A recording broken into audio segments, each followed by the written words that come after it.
Drago mi je da danas imamo priliku da ugostimo ministra unutrašnjih poslova Republike Severne Makedonije, gospodina Spasovskog i njegovu delegaciju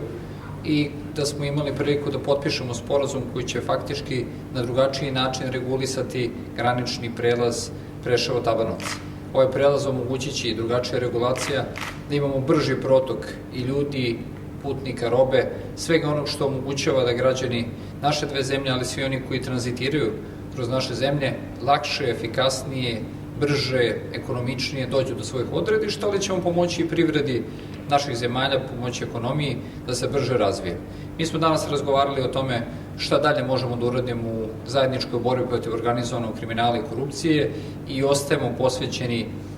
obojica i naša ministarstva toj borbi i bliskoj saradnji naših saradnika iz kriminalističke policije, ali i drugih linija rada policije, da na najbolji mogući način, najboljim iskustvima, brzom i efikasnom razmenom informacija ne dozvolimo da bilo ko na teritoriji Severne Makedonije ili Srbije razmišlja da može da se bavi kriminalom. Poseban fokus biće na borbu protiv droga, to je nešto što je veoma važno za naše dva ministarstva i naravno na sve druge oblike kriminaliteta i šverc ljudi i oružja i svega onog što može da optereti građane i da nanesu štetu našim zemljama. Takođe,